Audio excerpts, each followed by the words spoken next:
Good morning. And good evening, beautiful people. Back with another episode of Mose Knows. Man, this is going to be a great episode. So many great people we had conversations with throughout this week, and so many different people around the state. We talking NFL talk, we're talking college talk, we're talking Texas State as well. So many different things going on around the Austin area. But of course, I want to start off with how our weeks went. And Dion, let me just start with you, bro. How'd it go? Man, this week has really quiet week for me. I've been getting back in the gym, so been on that journey. Proud of you. That first couple weeks back in the gym, you are extremely sore, so can't wait to get over that. But yeah, really quiet week for me. What about you? Yeah, nothing crazy either. I haven't been in the weight room like you have been. My apologies. I gotta get like you, Brody. You know what I'm saying? But week has been good though. A lot of busy work. We're only down to a 2-man team now at KView. Cause shout out to my guy Jeff Jones. Had a kid, man. Has a new son. So congrats to him. But that means more work for us. You know what I'm saying? But I love the grind. So waking up early, listening to all the combine interviews, going out to Texas basketball this weekend. Just a bunch of stuff happening. And excited to talk about it as well. So let's get right into some Texas talk. We're going to start with Texas baseball. Got to build our way up. You know what I'm saying? We got to talk about the bad and then move up to the good, right? And so Texas baseball is coming off 3 games in Houston where they lost all 3 of them, including a game Sunday where they were up 11-3 or 11-4 in their baseball game. And they were playing Vanderbilt out in Houston down at Minute Maid Park. And man, oh man, they got up by 8 runs, and then they eventually lost that game by 3, 14-11 to Vanderbilt. Vanderbilt goes on a 11-run streak, and Texas just didn't have any answers. A lot of questions in the bullpen right now when it comes to that part of the team. Will they find those answers? I don't know. They need to find it quick though, because coming up is a game against Texas A&M. That's going to be a sold-out crowd on Tuesday, and they follow that up with a weekend series against Texas Tech. And so Big 12 play is already here. It's already getting going. And so they have these questions, but can they figure it out? And that's something they did last year, though, when they had a slow start when it comes to these tournament games in Houston and Dallas. They didn't play well last year. And so that shouldn't scare Texas fans because this isn't uncharted territories for them. They started off slow last year and look where they ended up. And so they've been able to do this quite frequently, to be honest, having a slow start and just figuring stuff out. But we'll see if they can figure this one out pretty soon. I'll tell you who does have things figured out is Texas softball. They're now the #1 team in the country. That's what they're ranked as after Oklahoma's 71. That's right. Oklahoma softball had a 71-game winning streak until this weekend. They got beat by the University of Louisiana. Shout out to the Raging Cajuns. You know what I'm saying? And great stuff for Texas softball. Now they're on the map as the #1 team, and they continue to prove why they're such a storied program and just so much history of greatness. And now they're #1 in the country. So something they've been waiting on for a couple of years now. So we'll see if they can keep that ball rolling when conference play starts to get going. And they're ending the near conference play. Well, I guess conference play is over now for Texas women's basketball. Their last game in the Big 12 for the regular season, they defeated BYU by nearly 30 points. Again, though, another slow start on offense, right? They only had 29 points at halftime. 17 of those points came from one person, Madison Booker, of course. So they've been leaning on their defense heavily throughout this Big 12 play, but sooner or later they may have to figure that out. We're going to talk a little bit more about that and the whole state of the team later in this pod with my guy, Austin American statesman, Danny Davis. He has so much great intel, and he kept it real with us throughout the whole combo. So I appreciate his take on all the things Texas women's basketball. So make sure you tune in for that. And then on the flip side, Texas men's basketball, they're starting to figure things out, folks. I think they are, hopefully. They defeat Oklahoma State 81-65 at home on Saturday. And this was the first back-to-back win for UT basketball since January 23rd. Guys, we're shooting this on March 4th. They haven't had back-to-back wins since January 23rd. It's been a long time coming. It's been a minute, but they got it done. And so now the question is, can they do it for the rest of conference play? They got 2 games left, starting Monday night against Baylor in Waco. Remember, the last time Texas played Baylor, it took a Tyrese Hunter buzzer beater for them to get the dub over the Bears. will they be able to take this momentum into Waco and defeat a pretty hot Baylor squad right now? If they're able to do that, it's looking on the ups and up. But if not, wouldn't be surprised, Dion. They won't. Not against the Baylor Bears. Shout out to the Baylor Bears. They beat Kansas. Let's go. Let's go. Let's go. Oh, hey, it's going to be a good one, man. I can't wait to see it. Oh, man. And they're playing at Waco, too. Yeah, it's going to be rocking. It's going to be rocking that new arena. It's going to be good, man. They want that payback for sure. Baylor definitely does. So can't wait to see that game. I'll actually be down there covering the game as well. Kind of get some sound bites and hopefully get a dub by Texas. If not, keep it pushing. I will be adding you again when they win. So just remember that. I'm gonna take the humble route and not tweet nothing. I'm just gonna do my job, and that's what worked last time. Let's see if it works again. So let's move on to football talk though. The combine happened this weekend, and a lot of people are saying Texas was the team or the school to win the combine. I mean, a lot of dudes showed out, including Byron Murphy, of course. He's probably solidified himself as a top 20 pick with the way he ran in the 40. He ran a 4.88 at 296 pounds, which is crazy, nearly 300 pounds, and you're running a 4.88 in the 40. He showed a lot of fluidity when it comes to all of his drills and basically just proved what everyone saw on tape. He is a dominant force. And that's the same thing with T'Vondre Sweat. He made himself some money too over the weekend. He ran a 5.2 40 and he weighed in at 366 pounds. That's a big man, Dion. That is a big man running super fast. I would hate to have to block him. And a lot of questions about his weight going to the combine. Was he going to weigh in around 360, 350, or was he?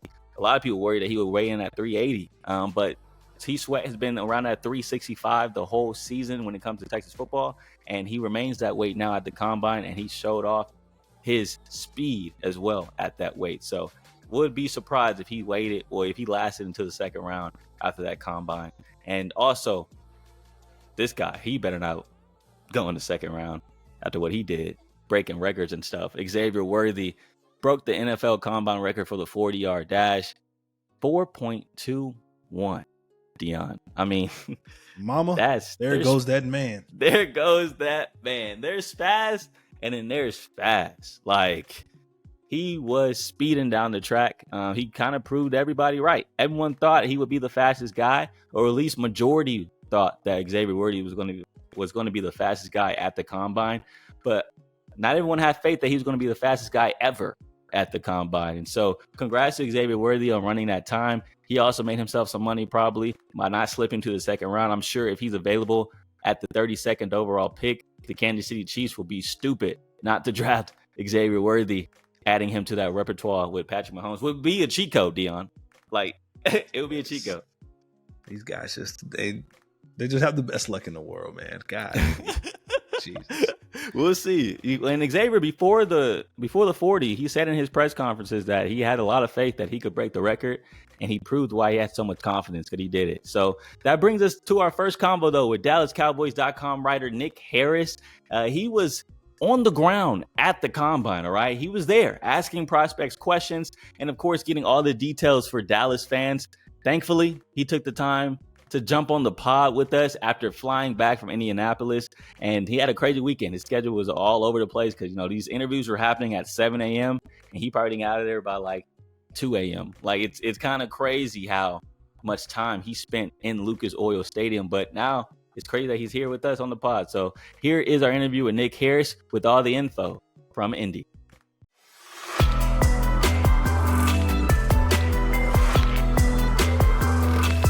All right, so now I'm joined by the guy, Nick Harris, man, DallasCowboys.com writer, fresh off the plane from Indianapolis, it feels like. First off, how's your sleep schedule been, Nick? I know you've been all around the NFL Combine, so how's your sleep schedule?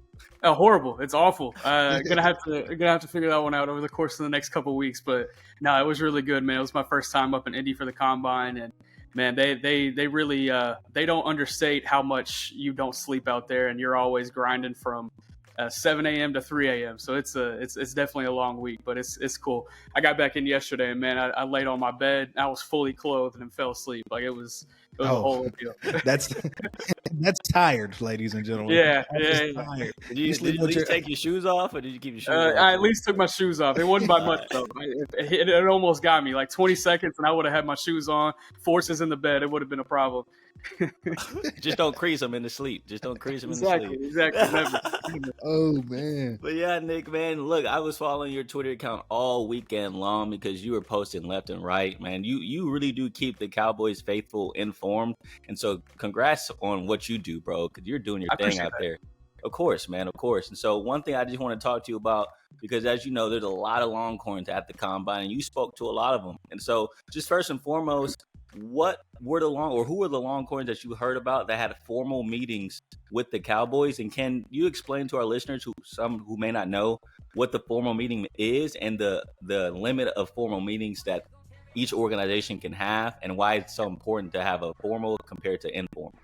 Yeah, I'll start with that. So every NFL team, they're allotted 45 formal meetings during the Combine week, and they can use that on anybody who's at the Combine. And the difference between a formal and an informal is the formal is basically literally just more formal. They bring them into a conference room or even like a hotel suite, and they meet for 20, 30, sometimes 45 minutes, and they just talk ball.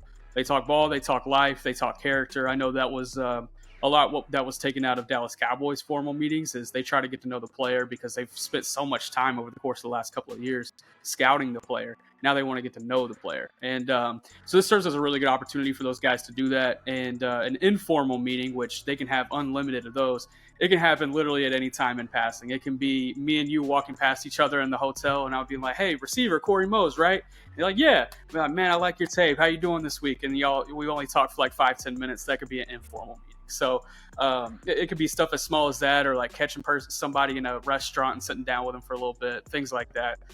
It's a busy time, and I think the Cowboys throughout the course of the week met with over 100 guys in total. So it's that staff is always working, and the same could be said for all 32 teams. But talking about Texas guys that they were able to meet with formally, there was 3 of them: defensive tackle Tavondre Sweat, wide receiver A.D. Mitchell, and then receiver Xavier Worthy.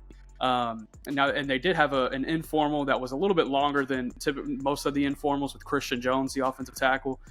So yeah, they're definitely looking at Texas Longhorns to fill positions of need.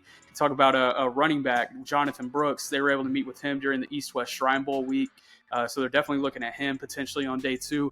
Defensive tackle, they really need a guy that can get in there and stop the run. Sweat fits that. And you also look at linebacker, a guy like Jalen Ford. It would be a really good opportunity for him to make his way up to Dallas and get back to playing in Frisco. That'd be pretty cool for him. But didn't formally or informally meet with the Cowboys this week, but he's had some time during the draft process as well to meet with them. I love that, Nick. So much information just now. Now we're going to dive in a little bit more into each of the guys that you kind of just talked about. It's like you looked at our questions beforehand. But Dion wanted to ask you about 2 of the guys that had those formal meetings, right? Xavier Worthy and Adonai Mitchell. Dion? Yeah, with the Cowboys looking to figure out a way to get over the hump. If you're Jerry Jones, who you think you should take if you had the choice between Mitchell or Worthy? Man, that's tough because I think both of those guys give you a vertical threat, but then at the same time, one of them obviously brings a lot more speed, and the other one brings a little bit more physicality and not only his route running, but being able to go up and grab the ball. So if you feel like you need a red zone threat, then you go get A.D. Mitchell, because I feel like, he's a touchdown machine. You guys saw it last year. You throw it up to him in the end zone, he's figuring out a way to bring it down 9 times out of 10. Whereas Worthy, you get him the ball in space and watch him operate, and then that kind of opens up the rest of the offense as well. I think having those 2 guys really allow guys like Jatavian Sanders, even Jonathan Brooks, to get active in the receiving game, Jordan Whittington last year. So there's a lot that those 2 guys can bring to an offense, and it's really just kind of a pick your poison type deal. I think if it were me drafting and I had to pick between one of the 2, it would be a hard decision, but I'd probably fall on A.D. Mitchell just because of the physical traits. I like what he brings from a physicality standpoint and what he can do as far as being an outside guy. Now, Xavier Worthy, you could throw him in the slot, you could throw him outside. It's honestly very similar to how kind of CeeDee Lamb was coming out of college as well, and how they were able to use him at Oklahoma. It's a very similar stance with Xavier Worthy, I think, but Lamb had a little bit more to his route running game. But if it were me, I think I'd be taking A.D. Mitchell, but it'd be so close. It's neck and neck at this point, especially after the Combine. Yeah, I'll tell you what, I'm right there with you, though. I've been saying Adonai, to me, was a better wide receiver prospect the whole season. His catching rate is ridiculous. And I think he made a lot of money and shocked a lot of people by running that 4.35. Because like you mentioned, or 4.34 officially. Like you mentioned, I mean, he is known as a possession receiver, red zone target. But a lot of people didn't know he could burn like that at 4.3. And so with that size at 6'2" and be able to still run a 4.3, it was crazy to watch. That's something I didn't expect, but I didn't also expect Xavier to run a 4.21 and break the combine record. So, Nick, let me just ask you first off, were you in the building when that happened? I was not. I had just left the building to get to my flight. I mean, I had missed it by maybe 10 minutes, so I was a little upset. Oh, that's crazy. You win some, you lose some. That's what I try to think about. I did see AD run the 4.34, and I'll take that home, I guess. And so, let's just dive in from what you've heard, though, with Xavier. When it comes to that 4.21, do you think that really did move him up the draft boards, or is that just something that everyone kind of already knew? He's fast. Yeah, absolutely. I think a lot of people expected him to probably run in that 4.3 to 4.35 range, kind of where AD fell. But I don't think anyone expected him to break the combine record. And it was really impressive seeing it. And scouts throughout the week, they were complimenting Xavier during the meeting process and what he was able to bring from a game knowledge standpoint and what he was able to show on the whiteboards. But once you saw him on the field and you saw him operate, man, I think we're talking first round with Xavier Worthy now. I think comfortably. I think even if it's not, and he's sitting there at number 32 for the Kansas City Chiefs, I'd be shocked if they don't. He better not be. No, yeah, not again. He can't do this again. He can't win again. No, man, I'll be. Can they get a bum? Please. They had Marquez Valdez-Scantling for like a year, so yeah. They did rock due with diligence. that. Hey, but he catches big time passes at the end of the year. It's kind of crazy how that all panned out. But like you mentioned, a lot of scouts like Xavier Worthy, and it's great to hear that, when it came to the board, that he also impressed there. And one thing that he spoke about throughout the whole week was people don't think I'm just a speed guy. He runs great routes. And a lot of people get that confused, and they're trying to compare him to John Ross. And I just want to say he's nowhere like John Ross. He's such a better receiver in general. He's not just speed. And so it was cool to see him run the 4.2, but I also don't want people to forget that, hey, he has a nice route tree, and he's arguably had the best route tree in the whole Texas Longhorn wide receiver room. So don't sleep on Xavier Worthy, and if he's there at 32 for Kansas City, they'll be dumb to pass him up, man. I'll add to that just what Steve Sarkisian has brought to the Texas offense and the concepts that he runs, man. He gets those weapons moving all across the field at all times. And so if you're picking up an offensive weapon out of a Sarkisian offense, he's going to head to the NFL with, I think, more experience than most of his classmates just because of what they were asked to do at Texas. What his offenses were asked to do at Alabama and stops before that. And we've seen that translate into the NFL and those guys and what they're able to do now. I mean, we look at Devontae Smith. We look at Henry Ruggs before he had his incident. I mean, all of these guys, they've been able to go into the NFL, and it's a seamless transition, and they're able to hop right in. I expect the same out of these two guys and Jatavian Sanders. And Jonathan Brooks also said the same thing about the offense when it comes to a running back perspective. They had to do so many different things when pass pro, with receiving out the backfield, and of course, like the outside-inside run zone. When it comes to all the responsibilities that they had on offense for the Texas running backs. And I just want to know, and that's been a topic of conversation, when it comes to the guy who did Jonathan Brooks' surgery, of course, is the head physician for the Cowboys, Dr. Dan Cooper. Do you think the fact that the guy who did his surgery will play a factor when it comes to Dallas, maybe looking at Jonathan Brooks in that second or third round? I mean, the Cowboys will always have the edge when it comes to knowing how his recovery is going. And from everything I've been told, he's expected to be ready to go by training camp with whatever team drafts him. He would miss rookie minicamp, and it would honestly probably take him a week or two at camp to be able to get adjusted and get back to football speed and everything.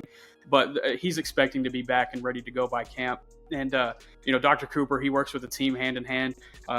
But also this past week during the combine, all 32 doctors had the opportunity to sit down with Jonathan and do CAT scans and do x-rays and things of that nature to figure out how he is recovering. So, how much of an advantage it really is, it probably comes down later towards the draft. And, if there's a hiccup in his recovery, the Cowboys will know that probably before anybody else does. And it's really just about context. But I don't think it's going to be enough context to where it gives the Cowboys an advantage at the end of the day. Okay, that's nice to know. And another dude that you mentioned earlier in our conversation was T'Vondre Sweat, right? And I think Yeah. he's somebody that fits the exact need that the Cowboys have. I mean, they've been outspoken about trying to get more big humans, just like how Steve Sarkisian talked about when he first got to the 40 acres.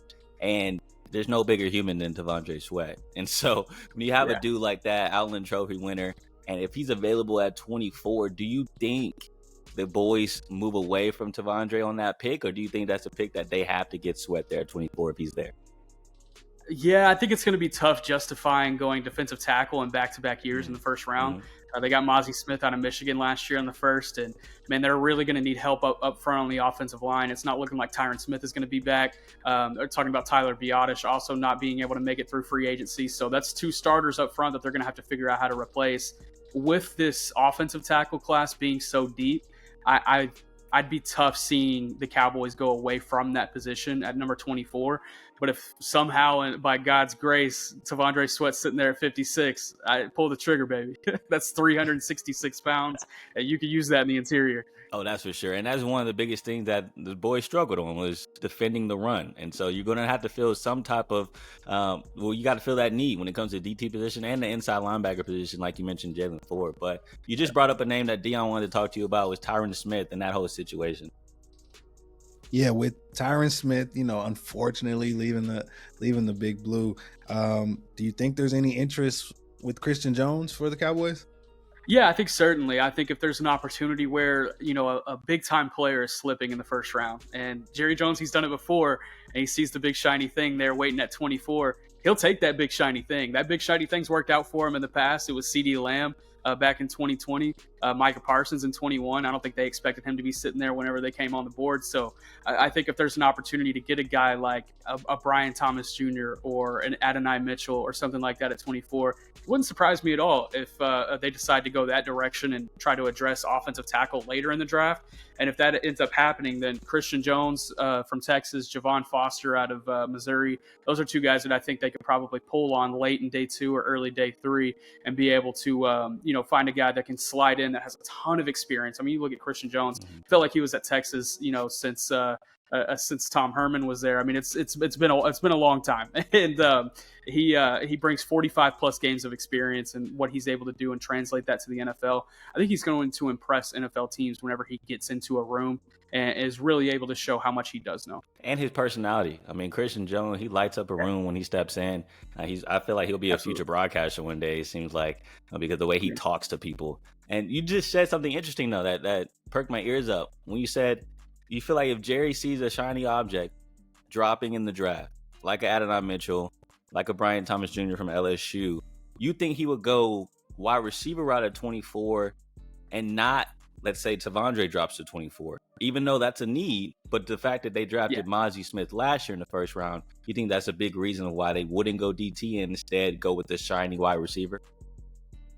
I think if both of those guys are sitting there on the board, they certainly have the discussion. And I wouldn't say that Sweat is out of the picture in that instance, but I did find it interesting that the Cowboys met with 7 receivers formally in the last week, and all of them are in that first round to second round range. I mean, we mentioned Xavier Worthy and Adonai Mitchell. They also met with Brian Thomas Jr., Keon Coleman, Jalen McMillan out of Washington. There was a lot of big time guys that you expect to be off the board by the end of the second round. So you kind of look around and you look at the receiver room. Brandon Cooks is going into the last year of his deal. Michael Gallup is kind of in limbo because he's taken on a big cap hit in 2024. They're going to have to restructure that just because they haven't gotten the production that they expected whenever they did sign that contract. So there's kind of a gap waiting behind CeeDee Lamb and Brandon Cooks for somebody to take advantage of. Jalen Tolbert was able to pick up some of that production last year, but I think bringing in a big-time weapon, it would certainly help Dak. It would help that offense.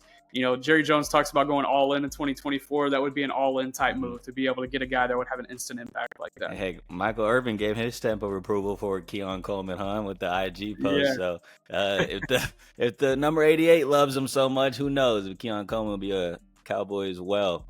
And before I let you go, though, Nick, I have one more thing for you. Any update on Overshown's recovery? Do you know anything about the way he's been getting back into shape? Man, I'll start with what everybody says about him off the field, because that's really all they've been able to do over the course of his first season. They love him. Everybody on the Cowboys staff is very excited about what he can bring whenever he does touch the field. I was able to chop it up with Dan Quinn this past week. He just took the head coaching job with the Commanders, but was really involved with that defense last year and being defensive coordinator. And he went out of his way to say, "Hey man, Overshown, he's going to be really good for you guys. Like, he's going to be awesome. That kid's got a bright future." As far as his recovery goes, he'll probably do some limited work during OTAs in here about 2.5 months. He won't be on the field, but he'll be able to work with the rehab group and kind of get some speed training stuff in.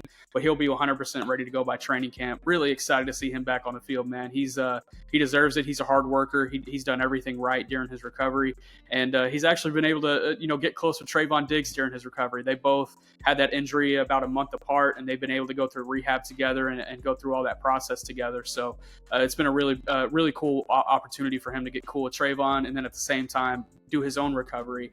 But I mean, I think it's healthy to expect, coming off an ACL injury, it's going to take you a little bit of time to get used to being back on the field. And, he has that aggressive play style. He's going to be flying all over the field at all times. So, how does his body kind of tell him when it's okay to go back to 100%? I don't think it's going to be as soon as he touches the field. So, get through training camp, get through preseason, get that rust and shake it off. I think by week 1, he'll be starting on that Cowboys defense and he'll be ready to wreck shop. Man, Trayvon's not a bad guy to attach your name with. Hang out with him a little bit, to figure out some things, learn some things from him. And Dion, I like how Nick just kind of, I just chopping it up with Dan Quinn, head coach of the Washington Commanders, chopping it up with him. Hey, man, he was always really good with us, man. He's a good dude. When it comes to, like, solid humans, that's one of the best dudes in the business. I'm going to miss him around town. That's awesome. Well, hey, listeners, y'all hear the man. He knows his stuff. You feel me? So much information just now. Love that. Super locked in. Nick, we definitely appreciate you for taking the time out. And, I mean, Corey, did you accidentally send him our questions? Because, I mean, it's like he was reading them off. Check left and right. Oh, yeah, I know you're about to ask that. So let me go ahead and, my God, this guy's he's a genius. Know your stuff, Nick. Nick, man, we really appreciate it, seriously. Man, where can they find you at? Yeah, Nick Harris DC on Twitter, and then hit up DallasCowboys.com. Cranking out a lot of draft content over the course of the next month and a half. This is kind of where I get into my sicko bag, and I'm really kind of diving into the draft and figuring out stuff. This is my favorite time of the year, honestly. So be sure and come lock in with our content. And if you don't like my content, we got a lot of other people that do good stuff too. Boy got that itch, yes, man. Sir, he got that itch. Yes, sir. It's about that time. Thank you so much, Nick, bro, for spending time. And I gotta have you back on soon, man. Really appreciate it. Yeah, absolutely. Nick, look. First off, thank you, Nick, for hopping on. Second off, this dude knows his stuff. Like, my goodness. What'd you like so much about? I mean, there's a lot to take in, Dion. I mean, I just love how plugged in he was. I mean, anything you could think about Dallas, I mean, it sounds like he's Jerry Jones' right-hand man. He knows what's going on. He knows he's keeping his ear to the streets, and, I mean, very informative in knowing about what possibly could happen. And I don't know, he just gave me the confidence that, if he says it, it's probably a good indication it might happen. So what about you? Facts, bro. If he says it, I believe it. I mean, he said it with so much confidence. One thing that stood out to me, I just threw out the Marion Overshown question. I had no idea if he knew anything about him. I mean, just not about him, but about the situation. You know what I'm saying? Because it's the off season. Like, he's worried about this combine stuff. But he knew he's hanging out with Trayvon Diggs. Like, he knew Overshown was right in his process of getting healthy. He knew what Dan Quinn said about Overshown. Like, mind you, folks, I did not prep him. Like, he did not, like, come in studied and ready to go. Like, I just threw it out there, and he knew what the heck he was talking about. So, yeah, props to Nick. And here's another guy that knows what he's talking about, especially when it comes to Texas women's basketball. My guy, Danny Davis from the Austin American Statesman, man, he's been a role model to me ever since I got into the city, and now I'm able to work with him. So I'm just so thankful to do that. But let's dive in with our conversation with Danny, and he talks about what's happening with Texas women's basketball.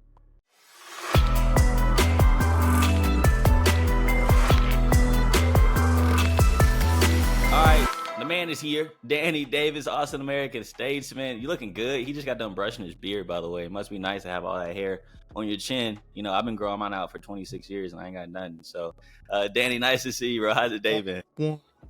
Yeah, I'm sure Dion agrees with me here. I don't want to hear a word from you about hair or any of that stuff. I'd much rather have your hair than my beard. I'm sure my wife would much rather be that way too. So I'm not hearing about this hair.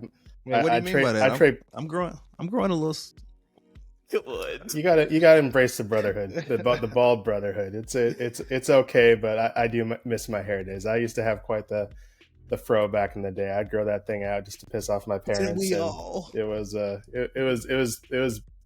quite awesome back in the day. But those days they're in my past. Hey man, I see the throwback pics, Danny. You was out there doing your thing in the streets. All right, you know you was out there doing your thing. Yeah, the streets of Montana, the beautiful streets of Montana. Love that. Well, Danny, of course, we got you on to talk to Texas women's basketball. I know you're also in the midst of Texas baseball as well. You got a busy schedule right now. But I just want to hone in on the women's basketball team. Of course, coming off a 71-46 victory over BYU. And now it's time, right? Postseason. This is where the March Madness starts to happen. They're going to go up to Kansas City for the Big 12 tournament, number 2 seed for Texas. And so just to start things off, man, Danny, you've seen a lot of women's basketball teams on the 40 acres. How good do you think this year's team really is? It's tough to say, especially, I mean, we've talked about the Rory injury ad nauseum now. I'm sure she's sick and tired of talking about it or hearing about it. We're kind of tired of hearing about it. But, you know, this team is a completely different team than the one we saw at UConn. They've obviously done what they've needed to do, aside from those Oklahoma games, and put themselves in a position to be a number 1 seed, which is pretty incredible. That's something that hasn't been done at Texas in 10 years, I think it is at this point. I think 2004 was the last time that happened. Or, God, that's 20 years. I'm terrible at math. That's 20 years since they last had a number 1 seed. So that's obviously incredible. But at the same time, Texas hasn't necessarily been beating a murderer's row. This isn't the Pac-12. This isn't South Carolina or LSU that they're facing. You know, they have a nice win at Baylor. They have a nice win over a good West Virginia team, and they beat Kansas State after losing up in Manhattan. So they do have some nice wins on the resume. But it's going to be interesting to see once they actually get to the tournament, have to be playing these high caliber teams that aren't Texas Tech, that aren't BYU, if they can string together those wins, because it's definitely something that's been kind of missing from their resume these last few weeks. Yeah, and you mentioned their kryptonite when it came to Oklahoma. Another loss this past week to them. And first off, of course, got to ask you, was that a travel in your eyes? Second off, how do you think that loss may motivate them when it comes to this Big 12 tournament? Or if it even is motivation just because it was a regular season title and not the tournament? Obviously, it's disappointing. I don't know enough about basketball to make that call. I do know that the referee who made that call should have been the one making it when there's someone was right next to Madison when that infraction did happen. I thought the referee should have at least conferenced up, and the guy who was across the court should have probably ceded the decision to the referee, who was literally standing right by Madison. I can understand why Texas is angry and upset. At the same time, 21 offensive rebounds, you blow a 9-point lead in the fourth quarter. Texas was up, I think, 15 at one point in the first half.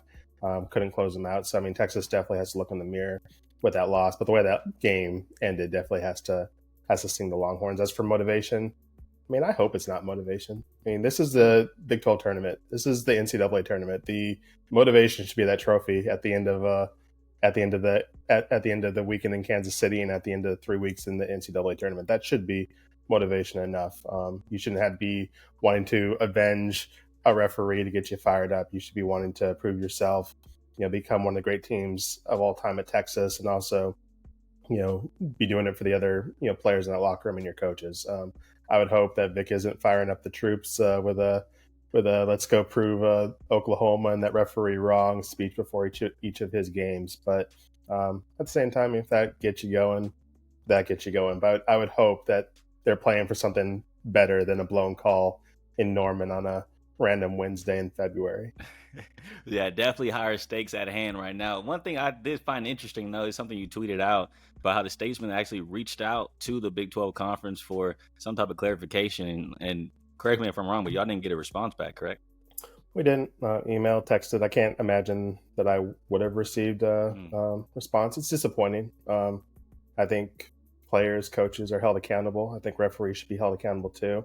Had this game happen in the NCAA tournament, they would have had a pool reporter go down to talk to the referees. So they would have had to address it then. So it's a little disappointing that the Big 12 just kind of washed their hands, threw their hands up, and said nothing to see here. But as anyone who's dealt with the Big 12, I'm sure you have. I'm sure if there's any other Texas reporters listening to this, which I hope there are, because I have a couple things to say to one of them later in this podcast.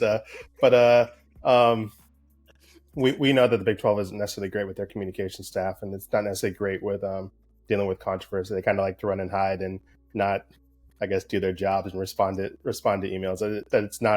This wasn't a unique problem, but it is disappointing that there wasn't a response from the conference, even to say something, we support our referees, or say, hey, we got it wrong and our bad. I mean, the NBA has their 2-minute report. Postseason, there'll be pool reporters. It's a little disappointing that something that essentially decided a conference championship, the Big 12 just kind of throw up a no comment. That was disappointing. And that's a narrative, right? Like you mentioned, that's kind of what they're known for. Heck, I reached out to the Big 12 after Brett Yormark made his remarks at Texas Tech, and then I made my comments on TV and then reached out to them to see if Yormark wanted to talk, just to get his side of things out. And same thing, no response, no email back. So, yeah, it fits the narrative. They definitely running high when a controversy comes. And so I want to get back to Texas women's basketball, though, when it comes to this team.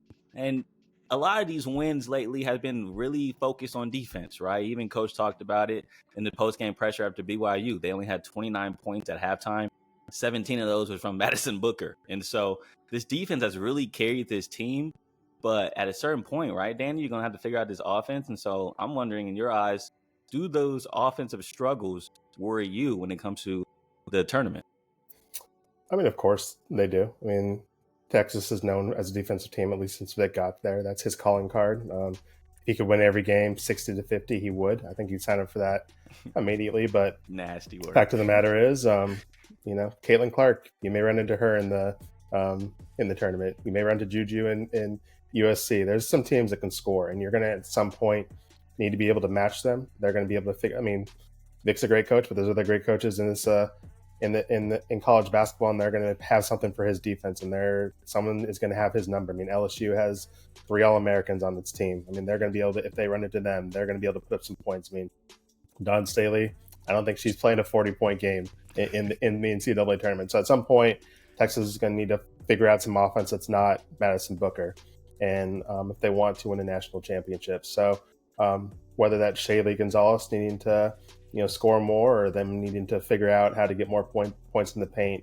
they're going to figure out something. We know they're not going to be shooting 3-pointers. That's just not what this Texas team does, but they're going to need more production. I think Shay and Shaylee had like 5 points combined in that BYU game, and both those points were scored really late in the fourth quarter. And they kind of shrugged that off and was happy with the way they were playing defense, which is something you can do when you win by 20 anyway. But at some point, other people are going to have to step up, especially on the perimeter. We know Shay can do it. We definitely know Shaylee can do it. It's just a matter of, can they do it in the tournament and get some points, maybe get Texas up to 80 when they need it. Yeah, it's all about consistency. And the one shootout they did have was with Oklahoma at the Moody Center, and they lost that one. So, yeah, they've been proven if they don't hold a team to 70, 60 points, they may struggle to get that dub. And so one thing that they don't struggle with is getting Madison Booker going. She continues to have a great season. Dion actually had a question about the freshman. Yeah, Danny, for you, in your eyes, your unbiased or maybe biased opinion, do you think she is the Big 12 Player of the Year? I don't know. I mean, Madison may not even win Big 12 Freshman of the Year. I think Texas fans need to be prepared for that reality on Tuesday. I mean, Audie Crix has had a great season at Iowa State, and I think the conference coaches would love to keep that award in the conference with a player who's going to grow in the conference. And so, yeah, I mean, Madison, is she probably the best player in this conference? I mean, it's hard between her or Yoki Lee over at Kansas State, the All-American center. I mean, those two are probably the two best talents in this conference. But Skylar Vann led her team to a conference championship. That team lost 4 starters and was picked to finish 5th in the preseason poll. And she was averaging like 15-7. Those are respectable numbers. And, she won the big trophy at the end of the year. If she wins it, I don't think anyone can complain or throw a big fit. She beat Texas twice and probably had the play of the season when she saved that ball from going out of bounds and hit her teammate for that 3-pointer that won them the game last week. So I think Madison's probably the top talent. He's probably played the best, but are we talking, is this the top player award, or is this the player who's the MVP, who is most vital to their team winning the ultimate prize? And if that's the case, then it's Skylar. So we're going to find out how the coaches vote. I think these coaches are probably going to have to hold their nose when they submit that award, because it's voting for a Sooner or voting for a Longhorn on their way out to the SEC. If Aoka wins it, I think that's probably the biggest middle finger these coaches could throw this conference, because she's had a great year, but she also missed 7 games, and Kansas State underachieved with what we thought they may be. So I think it's probably Skylar Van or Madison Booker for that Player of the Year award, but it wouldn't shock me if Skylar wins that, and then Audie wins the Freshman of the Year award, and a lot of Texas fans are upset, but that doesn't overshadow what Madison's done this year. She's been incredible in adverse situations, and Texas fans have got to be very, very, very happy that she's on their team and that she's part of their future plans. Hey, Corey, what do you think about that? I mean, he's spitting facts right now, though. And that's why we want him on, right? That's why Danny Davis, awesome American statesman, is spitting heat right now, because he makes a great point. Skylar Van won the head-to-head matchup, 2-0 against Madison Booker. So if it comes down to, of course, them two, I mean, do you have an argument of saying, hey, I beat her twice? And like Danny mentioned, she made the play. She got the offensive rebound. And I would even argue during that game, 4 fouls, and she took 2 charges while she had 4 fouls. So she put her body on the line and her eligibility on the line when it comes to that game to make winning plays. And so, yeah, Skylar Van balled out on those 2 games against Texas, and of course throughout the season, averaging 15 and 7. So, hey, I won't be surprised either with the points Danny just made. I mean, that's why we brought him on. He knows what the heck he's talking about. And so you also mentioned Kansas State just now, and that's the team that Texas could play in their second game in the Big 12 tournament. Of course, at first, they'll play the winner of BYU and Kansas. So, Danny, you've seen the bracket. How do you like that draw for Texas, and do you think it's kind of a good route for them? I don't love it for Texas. Okay. I think Kansas is probably the hottest team in the conference right now with the way they've been playing the last 2 weeks. I mean, they're desperately trying to catch the attention of the selection committee and get into the tournament. They underachieved the entire season. They came off an NIT title last year and were really disappointing for much of the season, but they've gotten hot. They beat Kansas State last Saturday, and then they beat Oklahoma a couple days ago. So they've beaten 2 of the 3 best teams in the conference in the last about a week span. They're finally getting some momentum. They're a veteran team. They have a really good freshman, Samaya Nichols, who I think had 29 against Oklahoma. She's kind of falls in the pecking order behind Madison and behind Audie, but she has had a great season for them. So that Kansas team's Texas can't overlook them, even though Texas beat the snot out of them. I think it was like 35 points when they played in January. I think that Kansas team's catching fire at the right time. If they do end up getting Kansas State, that's an interesting matchup. Texas obviously lost up in Manhattan. I think it was by 3, but they kind of let that game slip out of their hands. And then when Kansas State came down here, Aoka wasn't playing, so it's kind of hard to gauge what that is without Kansas State having their best players. So with both teams being as healthy as they can be for this point in the season, obviously Rory's not playing, but that'd be a really interesting matchup between those two. And then you kind of get in the championship game, whether it's Oklahoma or Baylor or whoever comes out from that other side of the bracket. That'd be a interesting battle over there. Yeah, it's not an easy road. The conference isn't bad. It's a good conference. I know you mentioned earlier there's not the Pac-12, and it's not, of course, like some of the schools in the SEC, but it still is a pretty decent conference. And so, yeah, every single round can be a challenge for Texas, but they got to lean on their defense, because that's something they've been doing the whole year. So can they slow down a red-hot Kansas team if they play Kansas? And that's going to be a big question. So one game at a time is what all the coaches love to say. So we're going to take it one question at a time. Dion has something for you. Yeah, I know we mentioned earlier about the offense, but is there anything else that you can see keeping them from reaching their big goal? I mean, this team, especially since Rory got hurt, has had depth issues. Vic loves a short bench. He doesn't really trust Jock or Gisela yet to play significant minutes. And as this tournament starts going on, I mean, if Texas wins the Big 12 title, that means they played 3 games in 4 days. And then the NCAA tournament, you play once, get a day off, and play again. So, I mean, these are players who can get tired. I mean, these are college athletes who are obviously in incredible shape and stuff like that, but playing Vic Schaefer defense for 40 minutes, as Shaylee, as Shay, as Madison are having to do, that's going to be tiring. And then you also think, what happens if there's foul trouble or, someone's just having a bad night? Does Vic trust his bench enough? It helps a lot that Hattie Faye is back with the team. That gives them some depth in the paint, and someone who has experience that they can throw out there to, mix with Taylor, mix with Deanna, mix with Aaliyah, Amina as well. But, on the perimeter, they are pretty much playing 3 players right now. And I know Amina can go out to the perimeter if they need her to. But the depth worries me a little bit with this team, especially knowing what, the tournament's about and how much they're going to be playing over the next few weeks. Yeah, I feel you, Danny. I also worry about just the playmaking abilities. When Booker's not on the floor, of course, Shaylee runs the point. But at that situation and in those rotations, it's more so drop it down low, when Shaylee's running point, try to get the ball down to the post. And so when that's not available, what happens when it comes to playmaking? Does Madison Booker have to play all 40 minutes? Maybe that's something that she had to do against Oklahoma. But like you mentioned, foul trouble happened up in Norman. And so Aaliyah Moore fouled out, Amina fouled out. And so you saw the lack of depth in those games. And we'll see if Hattie can get physically ready by the time of the tournament. But just having her there, she even mentioned after BYU, like she's not there yet. So you got to give her time. And even Deanna's trying to get her wind as well. And I think in that BYU game, she did show a lot of different tenacity I haven't seen in a while from Deanna. Which I was really shocked about. And if they can get her going back to the all Big 12 player that she is, that would be a big boost whenever Madison Booker's off the court or whenever Madison's not hitting and they need someone to hit a shot. I think Deanna should be an option. But I think it's time now to kind of bring up what we talked about last week with Eric Henry. And so Deion's happy. Yeah, let's get into the meat and potatoes. Yeah. So if you didn't tune in last week, Eric Henry, he came on the pod. We just talked about something that was discussed during a media availability at Texas Baseball. And the question is, would you rather have $1 million just to have it? Someone gave it to you. Or would you rather do a coin flip for $50 million? So Eric and I, we chose a $1 million. Just give me the bread and I'm walking away. I don't want to take the chance.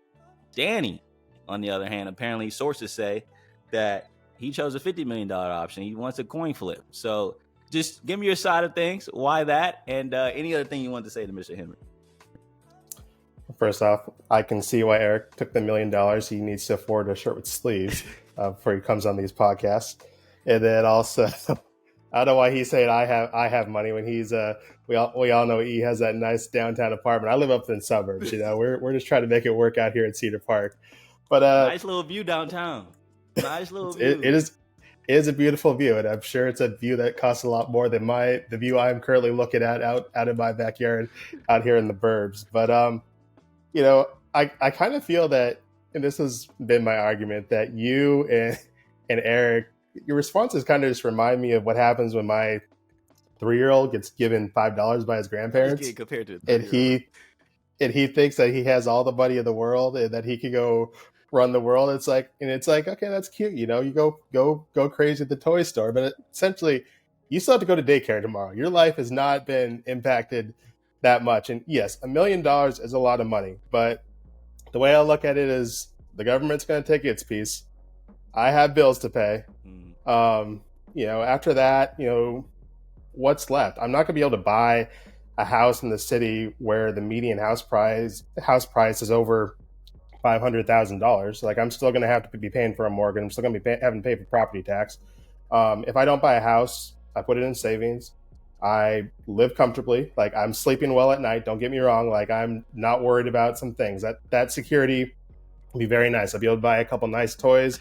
Me and my wife will be able to go on a nice vacation. We'll be fine. There's nothing. I gotta know. I don't know. I'm pretty simple. Man, I have to get one of those PS5s so I can play that new college football game when it comes out in a couple weeks. Maybe go contribute to Montana's collective so we can actually win a national title next year instead of getting our butts kicked in the title game. But at the end of the day, if I had that $1 million, I'm going to work tomorrow. Like, I'm still going to be at the Texas basketball game this weekend because I can't afford to lose my job. That $1 million is not going to get me to the finish line. But I'd just rather take a chance at life-changing money. $50 million, I get to quit my job. I get to go. My wife gets to quit her job. We get to go on some nice vacations. We get to upgrade our house. We get to do what we want. We're still going to have to work at some point. We can't just chill for the rest of our our lives on that. We're going to figure out something to do. But that's life-changing money. That's money that is going to dramatically shift our lives. And I just rather take that chance. If I lose, my life goes to exactly what my life is, and my life is fine. Losing? That wouldn't hurt. Like, you don't think that would hurt? I mean, it would suck. It would suck. I'd be angry, but at the same time, if I lose that coin flip, my life is the exact same. Like, and maybe that's privilege, and maybe that's saying that, like, hey, I'm financially stable and I have a nice job and I have a nice life and I'm a 2-income house and stuff like that. Like, we're not sweating too much about bills. I mean, we still sweat a little bit, but like, it's okay if we lost that coin flip. Yeah. But if we win that coin flip, it's all over, man. It's a different life. You can buy some hair. I can buy some hair, get some of that hair restoration stuff, and my life's different. So yeah, I would rather just take the chance at life-changing money. I mean, $1 million would be nice, but at the same time, I'm still gonna be at work the next day, and a lot of that money, I don't think that $1 million is as much as Eric and you think it is. But it'd be nice to have, but I still think it's as much as I'm definitely not buying a house in Austin with that $1 million. Well, you made a good point. I didn't even think about property tax. See, that's why you're, Danny Davis, and you know everything. You're a wise man. Also, the government's going to want its half. Like, it may come no strings attached, but the government has strings. Like, it's you're not just getting $1 million. That is crazy. I didn't even think about that. See, that's why adulting sucks. That's why adulting sucks. It does. And if I were to get the 50 mil, I'm getting that 6-foot surgery. Give me like 6'2". All right, we got to get you off the air. We got to get you off the air. Yeah, Danny, we definitely appreciate you for taking that's your first priority, huh? Yeah, bro, gotta get over 6 foot. That's for sure. That's insane. When you have $50 million, it doesn't matter how tall you are. The ladies, the fellas, everyone will be wanting to hit you up regardless how tall you are. You'll be fine with $50 million. You obviously don't listen to Ocho Cinco. He says, "Hey, you already think I'm rich, so I might as well wear some fake jewelry anyway." Hey, that's not a bad plan, though. Honestly. This guy here is crazy. Well, thank you, Daddy. Danny, look, we thank you for taking the time out seriously. I mean, look, Texas fans, he kept it real. Mm-hmm. If you don't like it, I'm sorry, but he kept it real. He says that y'all pretty much don't have a chance to get any awards. Might not go far. I'm just saying, don't be surprised. Don't stay off the message boards if that happens tomorrow. Yeah. I mean, Madison is definitely deserving of some awards, but if she gets shut out, it's not the biggest surprise in the world. It wouldn't be shocking. Danny called it first. Danny, where can people find your content, bro? Well, I am on Twitter, although I don't encourage anyone to follow me on that website because it's a hellscape. Don't follow me on Instagram because I won't let people who aren't friends with me follow me. That's like the one private sector I have in my life. If you're old, you can find me on Facebook. I don't know if you two even do Facebook, but us olds are on the Facebook, so you can find me there. But I'm around, and statesman.com obviously is where my content is. Love that, man. Danny's a real one, bro. I'm messing him so heavy. I will say this before I jump off. Probably a lot of people that watch the show or listen probably don't have an idea of kind of what this media landscape is, and I think people should be appreciative of kind of Corey and what Corey has brought to the scene the last couple years. I mean, he's definitely brought some kind of breathed some fresh life, and he just kind of his love for what he does and his energy is something that I didn't have when I was in my early 20s, and I kind of wish I did. I think a lot of people in our industry and in the Texas media core would be best served to kind of emulate Corey and how he goes about his business. And granted, I going back to the whole $1 million thing, I can't even afford your wardrobe, so I don't know what you're complaining about money, but just kind of the way he dresses, kind of how he carries himself, how he puts himself out there. Talking about going to these high schools and letting hope cross him up. If we saw the newscast last night, trying to throw pitches, like not everyone would be willing to do that. And I'm too old to do all that stuff now. I'd get tired just going out to a practice and pitching. Corey's out there doing this thing, and I appreciate it. And I appreciate kind of what you taking risks such as this podcast or what you do with your job. And I think people should appreciate that. And when you're off to bigger and better things down the road, don't forget us back in Austin. Man, that's awesome, Danny. Thank you so much, bro. Thank you so much, because hearing that from a guy like you is something that means a lot, because you put your stamp on this city as well. Something I told Mike Harge last week after we got off the call was I've just been so appreciative of all you guys, you know, when it comes to John High, Mike, of course, Jeff, Anwar, you, like, I mean, so many dudes have brought me in to this city. Older black dudes, to be honest, if I'm being real, like a lot of older black guys, like y'all really brought a young black kid in and helped me transition and helped me get comfortable into this city. So then I did feel confident in myself to be the man that you see today. And so thank you so much for just bringing me in without even getting to know me first. You know, you just trusted me. And so I just want to say thank y'all for that, because without that type of confirmation from a great group around me and a support system, I wouldn't be the Corey Mose that you see today. So thank y'all so much. But yeah, that's a great way to end this thing, Danny. My goodness. Thank you so much for the convo, Brody. And hope you enjoy the day. And I hope Madison Booker can get an award so then people won't be on your backs about what you said. So thank you. Well, I don't check my mentions anyway, so they can they can say whatever they want. Hey, I'm glad he didn't shy away from throwing some shots back. He you know 10 toes. He 10 toes. He not running. He want more smoke. That's what it sounds like. Shout out to Danny, man. He's letting y'all know he's keeping it real. He's keeping it real. You can't have a brother for keeping it real. I think that was my favorite part of him keeping it real. Just keeping it real, but also stating facts. You know, saying possibly there's a good chance that Madison may not win some of these prestigious awards. She may win some other awards, but the two big ones is freshman of the year for the Big 12. It's gonna be tough. It's gonna be tough. Yeah. But what about you? What do you think was your biggest takeaway? Well, of course, first of all, I gotta say I appreciate the kind words that he had. Did not expect that at all. So for him to just come off the cuff like that, very appreciative, very thankful for that, because you know you never know how you're making your impact. You know, you're just doing your job every day, showing up and showing out, and then hopefully people like it. You know, that's the business of TV. And so I'm glad to know that I am making a difference, and to hear it from someone like him who's has so many accolades in his career means a lot. But when it comes to what he talked about today on the pod, like Madison Booker's been balling out, but I mean he had a good point when it comes to Texas and Oklahoma leaving the conference. They may not want to give them these awards.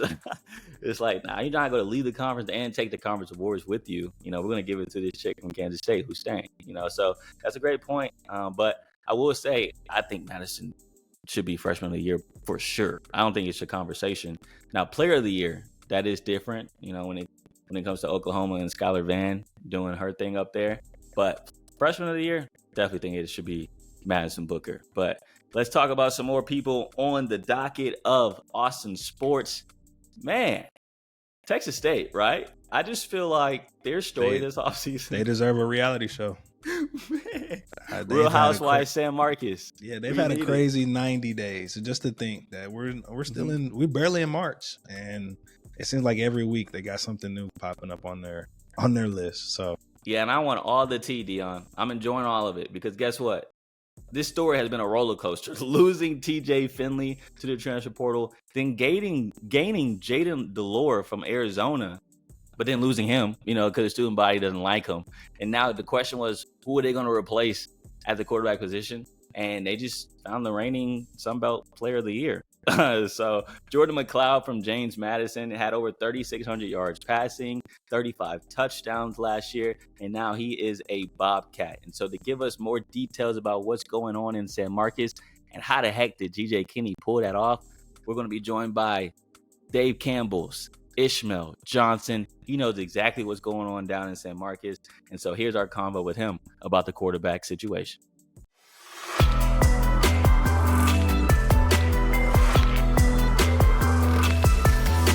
Yo, what's poppin'? That's right. We got another man on the slate. Ishmael Johnson from Dave Campbell's is in the building. Well, not in my building, but he is in the Zoom call. So glad to have Ishmael here. First off, how's your week going? I know it's state championship for girls basketball in high school just happened.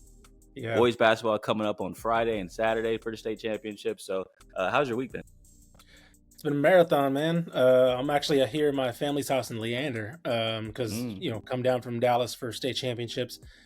I might as well just stay around here anyway because I got to go right back down after the girls are done for the boys. So it's a busy week. I get down there Wednesday night, stay through Saturday night, through all the semifinals and finals, and then we're right back down Wednesday night again. So it's fun, but it's a slog. I didn't know you was in my hood, bro. See the park, area, you know what I'm My saying? family's up here. Might as well. Love Might hit up that. some South by a bit, so we'll see. Okay. Hey, you know these spots out here that we need to go, that I need to go eat at? I know you know the area a little bit. So Ooh, okay. You talking Leander or like Austin area in general? Leander. I mean, my mom has a couple of spots that she's been trying to get me to. I need to be. So my family just moved up to Leander, so I'm trying to get the spots as well. I mean, North Austin area, that's kind of been where I kind of grew up, North and East Austin. So I know stuff around there, but Leander a little bit. I need to start getting that a little bit because I'm usually only here for a couple of days every time I come down. So of course, we'll both be working on that list, and I got you. Yeah. But of course, I didn't bring you on to talk about basketball. We talking about Texas State. T-State making moves last week. Lord have mercy. After everyone thought hope was lost at the quarterback position, G.J. Kinney pulls a rabbit out his hat and picks up not only a good quarterback, but the Sun Belt Player of the Year last year in Jordan McLeod from James Madison. Just first off, initial thoughts. What were your feelings like when you saw the news break? I mean, it was like you. Like, how'd this happen after everything that happened with Delora, everything that happened with TJ Finley? Like, it was one or two players and names in the transfer portal, and Jordan McLeod was one of them, that they realistically could have gotten that would have put them in that conference contender status again. And when the Finley and Delora stuff happened, everybody was like, McLeod, and then one other guy, maybe. People threw out Chandler Morris, right, because his dad was joining the staff. But it was like those two names, and I was like, they kind of got to.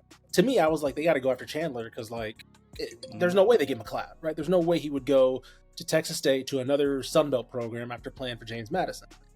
And sure enough, he was off my radar. Like, I'll just admit straight up, I was like, he's not getting them. There's no connection here. There's no, he's not coming back home, right? There's none of that, and didn't matter, man. They made a push, and from what I can tell, G.J. Kinney and Mac Leftwich did the same thing with him that they did with T.J. Finley, which is they turned on the tape from Lindsey Scott at Incarnate Word, and they said, look what we did with this guy in 1 year. National Player of the Year, FCS, semifinalist at FCS, put up his best numbers. All of a sudden, he's getting, practice squad opportunities, pro opportunities. He's going to be playing in, I believe, the new XFL, UFL thing. And so it's like, come work with us for a year, and we'll make sure that you're straight. And whatever you want to do, next level, coaching, whatever, like, you're going to be having every opportunity to put yourself out there to make sure that if you want to go pro, you can go pro. Man, over 3,600 yards passing this past year for Jordan McLeod, 35 touchdowns, only 10 interceptions, and now he's a Bobcat. Dion had a question about how the heck did he become a Bobcat? Yeah, I know you mentioned it a little bit, but what do you think was GJ's recruiting pitch? I know you was talking about the film, but do you think it might have been some NIL money there, a little? So Look, I asked around too. I was curious. I asked around. I was like, "There's got to be something, right?" Like, I graduated from Texas State, so I know there's not. We're not loaded. There's no secret Boone Pickens, right? Like Oklahoma State or something. And so I was curious. I was like, "Okay, so what happened?" Apparently, I asked around a little bit. Overall, with the program, there's not probably what you would consider, some treasure chest somewhere with NIL, but they do have enough support to where they can support a couple of their key guys. It's not going to sway off of Texas A&M or Ohio State or whatever, but it's enough to keep them satisfied and keep them good, right? Ismail Mahdi is somebody who was getting looks from outside. I believe he led the country in all-purpose yards. Transfer pickup from Houston Christian. He would have to sit out a year, but there were Power 5 programs talking. He was one of the guys that they tried to hook up, make sure he's good, things like that. TJ Finley, when he initially was coming back, it was because of whatever they have for those couple players. He was coming back, and again, he has twins. He had twins during the season. He has a girlfriend now, or a wife, I believe, and so he had a family to support, and so there was enough for him to initially come back before they got Delora. So when he left, that was going to then be transitioned to Delora, and then when Delora left, that was now the money that was going to be transitioned to McLeod. I'm not familiar with what or who exactly, what deals, whatever, but there is connection there, and they do have enough to be able to get them in the building, right? Because that's one thing, right? It's one thing that if you're a star and you got calls from elsewhere, there's some numbers you're turning down, right? There's some numbers where you're like, yeah, I'm not even going to bother with that, right? If you can get them in the building, would say, hey, here's X, we got X for you. It's like, okay, let's talk, right? And then you can get it with the football side. And I think that's what happened with TJ Finley a little bit last year. And I think that's definitely what happened with McLeod. He was on campus. He committed, I believe, the night before it was publicly announced. And then he was immediately in town like the next day. They had him throwing the first pitch out for the softball game. Like they're showing him off. Like they're showing and I think it's a good marketing move, right? We got the best player in the Sun Belt to come to Texas State, right? Mm-hmm. Come squad up, right? Let's go win a conference and let's show off what we got. And also it's a good plug for other possible transfers down the line. Or if Kenny's not going to be in San Marcos, it's good for Kenny to be like, hey, look, I can pull talent wherever I go. Okay. And so with that, with them getting them in the building, I mean, where does that put Texas State in the Sun Belt? What are your predictions? I mean, this puts them, I think it puts them, I don't want to say driver's seat, but it puts them at least in the driver's seat in the West, I think. Conference in the West. It also helps that there's some big coaching moves going on around them, right? James Madison lost their coach. South Alabama lost their coach. Kane Womack went to be the defensive coordinator at Alabama. Troy lost their coach to Tulane and John Sumrall. So like there's some coaching shifting going on. And Kenny is probably, outside of maybe him and Butch Jones at Arkansas State, they're probably easily the two top coaches in the West right now. And so you have Louisiana that's kind of down. Georgia State just had their coach leave as well, Sean Elliott. And so it's like, okay, what does this conference look like? So I think they put them as a favorite in the West, maybe one or two. It's definitely top three overall. I haven't looked too much at the East yet to really get a good feel of it, but I mean, I think it all of a sudden you're looking at like a revitalized fan base after the fans were like the Dolores situation. They're like, hey, it played out the way it is. It's not gonna be the season we thought, but give PJ Hatter the shot. And I still think he's gonna be a good quarterback, but get the young guy a shot and we'll see what we can do, right? Get back to a bowl. Now it's like, we're conference a bust now. Like, go look at everybody. When that announcement happened, go look at Twitter. Everybody was like, conference champions, Sun Belt or bust, blah blah blah blah blah. Like, because they know the realities of college football. They know Kenny, if he has another year like he did, he's not going to be in San Marcos, right? He's gonna move on to something bigger. And so now they're looking at this as like go for broke, right?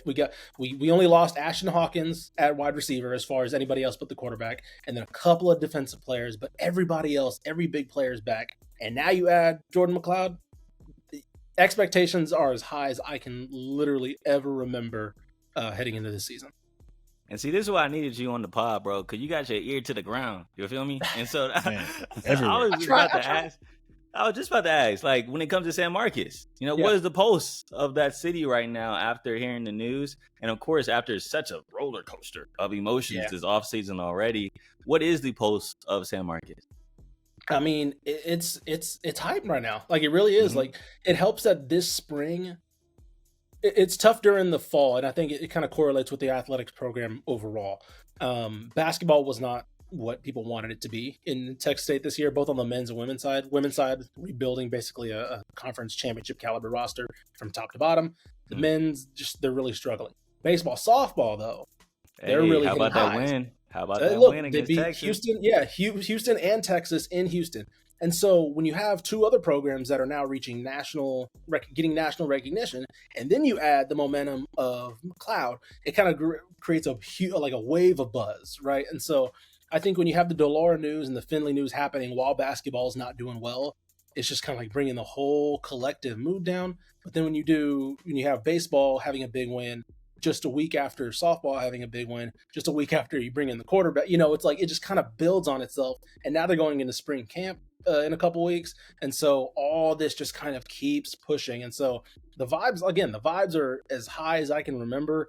Because even when Kenny first came, people were excited, but like they didn't know what to really think, right? They thought Malik Hornsby was going to be the starting quarterback. So like, okay, cool. Here's this pretty good athlete. Now it's like, I can't remember the last time we had an answer at quarterback where everybody knew what they were getting, right? People know what they're getting. It's not like, Hornsby was 4-star, but he hasn't played too much, things like that. They know what they're getting with this dude. And I think that has a lot of people a little bit cautious to be optimistic, but like because they've been part of this program before, where optimism's been kind of the weakness. But yeah, it's like there's no reason to not be excited right now. Yeah, it's uncharted territory for Bobcat fans. It's like, Dog, we're expected to win. Oh wow, Yeah. let's see how this goes. But it's a good thing. It's a good thing. It's gonna hit when that preseason poll hits. When that Sunbelt preseason poll hits in July, and you see Bob like Texas State 1, 2, or 3, it's gonna be like, oh, and like maybe a couple of first place votes in parentheses next to them. You're gonna be like, oh, it's happening now, right? This is real, and so that's when it's really gonna hit a lot of people. Oh man, great stuff, Ishmael. Thank you so much, man, for taking the time out. Before you go though, I do got one question for you. Something that Danny Davis, we just got off a call with him. He told me I need to ask you this question. All right. Okay. He said, talk about apparently a game in 2015 with San Marcos versus. You already know. Oh wow! Wow, he already knows. Okay. What is so crazy about that game? Because he said you have to ask Ishmael about that game, and so what happened? All right, so it was 2015, and it was my second year as a beat writer for San Marcos Daily Record down there. I was covering San Marcos High School at the time, and they were ending like a 5-6 year playoff drought, something like that, and their first district title potentially. It was just a playoff drought. Sorry. Anyway, it was the craziest ending I've ever seen, because that week I go into Mark Soto's office and we talk about the tiebreaker scenarios, because it's them versus Lockhart for the last place spot in the district, or what we thought was the last place. There were like 3 teams vying for the last 2 slots. Okay. San Marcos, Lockhart, and Alamo Heights. So I go into his office and he's like, hey, the tiebreaker rules just changed, by the way. I was like, okay, what happened? He's like, we had a deck meeting with all the district head coaches, and basically, to not get in the weeds, Corey, you probably know tiebreakers can be crazy in Texas, right? It could be head-to-head, it could be point spread, it could be whatever tiebreaker decides the district. What ends up happening is they end up with like some type of point differential to where everybody beat everybody. Like Lockhart beat Alamo Heights had beaten San Marcos, and so now San Marcos had to beat Lockhart, and then the second place tiebreaker would then be point differential and point spread. So all that stuff happens. So I'm like, okay, whatever. Go into the game. San Marcos had to beat Lockhart. No, Lockhart had to beat San Marcos or win by a certain amount or lose by a certain amount. It's very weird, right? To where if Lockhart lost to San Marcos, or something, this is why it gets convoluted. If Lockhart beats San Marcos, they're in, no problem. Okay, yeah, right? Got you. Lockhart and Alamo Heights. If Lockhart loses to San Marcos, they would have to lose by a certain amount that would then bump San Marcos to first place based on point differential, and then knock out Alamo Heights. Gotcha. So what ends up happening is it's a great game. Danny's there. This is why he was mentioning it. Danny was there too for the Statesman. And so great game. All of a sudden, it's like literally one of my favorite games ever. San Marcos forces a fumble on one of their last drives, and Lockhart runs a slot T, so they're not moving the ball a lot, right? They you know that offense. They're draining clock. Yeah. San Marcos goes down. Yeah, San Marcos goes down. They score. They go up. Yeah, San Marcos goes up late. All of a sudden, it's like, oh man, Lockhart needs to have like a 2-minute drill or something to like really get things going. They run the slot T. They can't do that. Lockhart just drops the ball in the end zone. What? Like just steps back. San Marcos is up by like 4 or something. Lockhart needs to lose by like double digits to potentially make the math. Yeah. Lockhart just straight up steps back in the end zone and just drops the ball in the end zone. San Marcos recovers. Touchdown San Marcos. They then go up by like 12. The math works out, so now San Marcos beats Lockhart and also has the higher point differential, so they move into first place, and then it becomes head-to-head. Lockhart already beat Alamo Heights, so Lockhart gets in too. So it's just straight up Lockhart. They're playing head-to-head straight up the whole game, and then Lockhart's like, oh, they just scored. We got like a minute and a half, no timeouts. No shot of winning this game. Just drop it in the end zone. And San Marcos like, let's go. So they drop it in the end zone. San Marcos recovers, and they're like dapping players in the end zone. Like San Marcos and Lockhart players like dapping each other up. Like, hey, well, let's go to the playoffs, baby. You made us in the playoffs. That's crazy, bro. What a freaking It's still the craziest ending I've ever seen. Because I'm like watching. I'm on the sideline shooting photos. I'm like, hold up, what? Because they also let San Marcos score. Like they were in the red zone and their defense wasn't good. Yeah. Right. And so like when San Marcos was still down, you could tell the coach had like an idea of like, all right, if they get in the red zone, just let them score, and then we're gonna give them another touchdown. Then we'll wrap it up in the playoffs. Because San Marcos is on like the 10, and they just didn't even try to stop them. They just like, yep, go for it right there. There you go. That is so funny. It's the craziest ending I've ever seen. I would love to do a retroactive. And it's probably look like back on what it, the coaches don't preach the whole year of like playing to the final whistle. Yeah, that's not this game. Right. I think Danny. I will say credit to Danny. Danny had the guts to ask the Lockhart coach about it, because like I wouldn't have had the guts to ask him that. Danny had the guts. He was like, "Hey, you made that happen." And it was Brian Herman who was just at Marble Falls, and he said straight up, he's like, "I couldn't look those seniors in the eye and say like, yeah, there was a way to get in the playoffs and we didn't do it." Right? Like he was like, if there was a way to get in the postseason, like what we got, let's get in the postseason and then we'll figure it out from there. So. Respect, man. Respect. It's all love at the end of the day, right? It's like when a parent, when your parent tries to, except for Alamo Heights. I know Alamo Heights was pissed about that. Can you imagine if they're scouting in the stands? Oh my goodness. Yeah. I don't know. I don't think I've ever heard Alamo Heights' side of that, but I couldn't imagine that was anything good going on right there when they heard how it happened. It's like they just convoluted a whole plan against us. There's beef for sure. The rest of there's massive beef right now. Oh, well, thank you for that story, Ishmael, man. Thank you for all the inside stuff from Texas State. I know it's a big deal having Jordan McLeod now on campus, and look, hopes are high again, right? It's like up and down when it comes to Texas State, but now they're on the up and up, and so can't wait to see what GJ Kinney can do with a talent like Jordan McLeod, because like you mentioned, man, Sun Belt Player of the Year, maybe signs of what they had at UIW. That would be cool, because that offense was super electric, and that's why GJ Kinney got the job at Texas State. So thank you again, though, Ishmael, for coming on the pod. Hey, appreciate y'all, man. Anytime. It's always a blast hanging out with y'all. What a crazy story that is. I can imagine telling kids, hey, let's lose this game. Let's lock in and lose. Hey, bro, look. I know you're thinking we're going to throw it, but I want you to just drop it in there. Just drop the ball. In the end zone. Yes, let them pick it up. I know that sounds crazy, but trust me, I can't imagine. And I don't blame him for having beef to this day. No, not at all. I'm pissed off. To this day, I'm thankful for Ishmael Johnson coming on. Thank you so much, bro, taking the time out. I know you had a lot going on, but speaking of a lot going on, there's a lot of things going on with this guy that I'm about to talk to. Austin Spurs head coach. Yeah, that's right. We got him in the pod. Will Voigt. Man, we're going to talk to him just about everything Spurs, right? Because they're coming down to Austin pretty soon, the San Antonio Spurs, that is, to play a couple games at the Moody Center. But even right now, the Austin Spurs are doing their thing. They're 12-10 in the G League standings. They just had a new signing with Raekwon Gray. Of course, our boy Jabari Rice is on the roster right now, starting for the Austin Spurs. So a lot of things happening in the G League, and just a lot of questions around the NBA as well that we want to ask him. And so here's our conversation with Austin Spurs head coach, Will Voigt.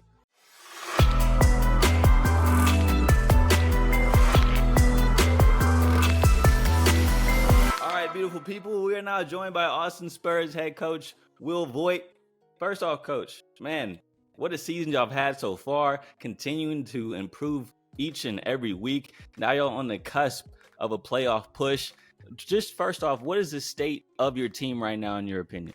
Yeah, well, life in the G League is almost a week-to-week basis. So I think we got on like a really good stretch right before the All-Star break. So, we were in a good flow.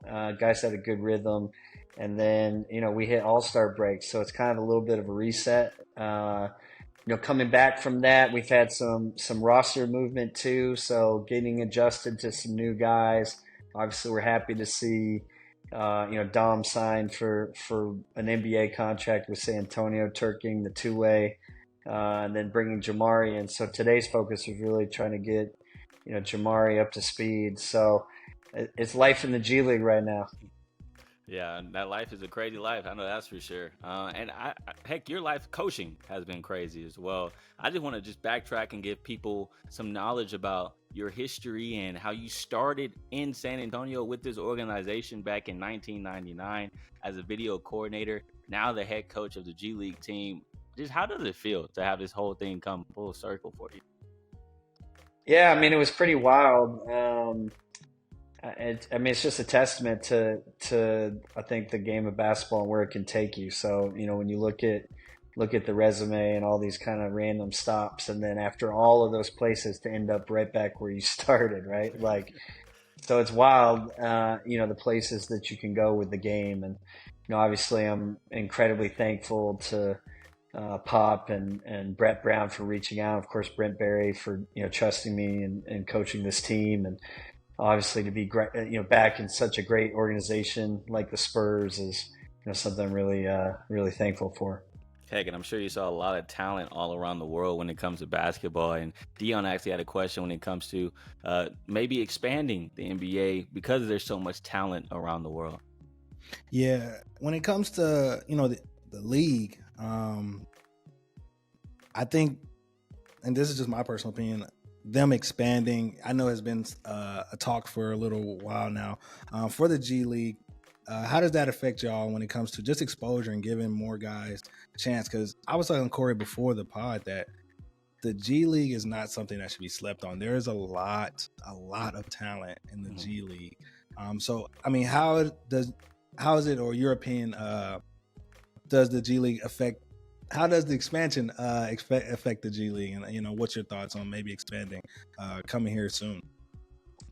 Well, I mean, I think it's, next season, every NBA team will have their own G League team. In addition to that, you have, Ignite and you have Mexico City. So I think the value of having a G League team and what it can do for development has really clearly been shown. So I'm sure that any team that joins the NBA will have a plan in place of incorporating a G League team with that. So yeah, I mean, we were actually talking about the other day, we have more teams in the NBA right now, but only the top 6 for the G League make the playoffs. So, we're in a cutthroat environment over here, but I think for sure everybody understands how valuable it is and how you can use your G League team to, really bolster your big club roster. And with, talking about expansion, another big thing of topic has been the injury rule. Kind of what is your thoughts on the injury rule? I know a lot of players that have been coming out publicly saying they hate it. What's your thoughts on it? And do y'all have something similar in the G League for as far as injuries go, having to play a minimum amount of games? Yeah, we don't have the injury rule. I think there is a threshold though to be eligible for postseason awards, and I admittedly don't know what that number is, but in our case, it's very different. It's more about somebody coming in, signing into the league late, and then whatever, having a great stretch and winning all these awards. So it's not really based on well, you gotta battle it through the wear and tear of a G League season. Obviously these guys are a little bit younger.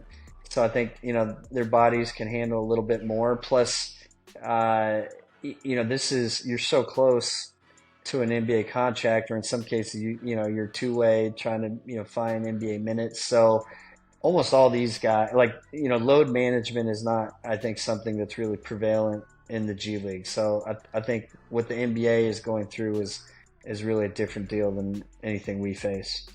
Yeah, and Coach, earlier you talked about the struggles of the G League and roster management and dudes here one day, dudes not here the next day.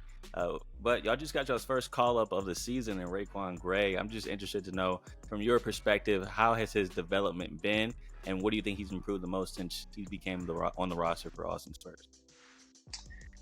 Well, credit to Turk. He came in the preseason, and his body looked, visibly different than the previous season. So, you knew right away that he had really focused, put in a lot of hard work in the offseason.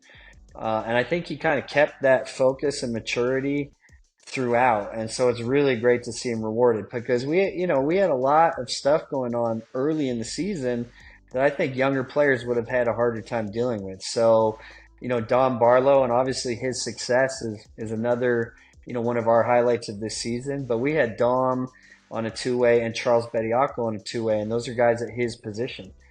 So I think for him to have the patience of just coming in every day, pounding the rock, as we like to say in the organization, being a professional and just waiting for his opportunity and then seizing it when he got it is a real testament to him. I think that's the G League in a nutshell, right? Is like kind of, keeping your head and really focusing on the things you have control of, because there's so many things that happen that you don't, and then just being ready for your opportunity. And he did an incredible job of that. And another guy, Coach, you got really quick, Corey. Yeah, and Coach, just for a casual viewer that may not understand, can you just elaborate a little bit of what a two-way contract is, just for somebody that may not know? Yeah, sure. So, this season you're allowed to have three what they call two-way contracts, and those contracts allow those players to play both for the NBA team and for the G League team. Now, with the NBA team, they are limited in the number of games they can play, and they are not eligible for the playoffs. But it's a way for NBA teams to control the development of even more guys, because prior to the two ways, we could have a player, let's say, let's use Turk for example. So, he wasn't on a two-way contract, so any team potentially could have signed him. So even though we had put in all the development, somebody else could have come in and taken him. So it's to have three roster spots designated to guys that you're really committed on the development part. I think is a big part of really what the G League has become. It's like an offshoot of the NBA club, and sort of having this umbrella of development so that guys that start in Austin wouldn't just go to any NBA team anywhere.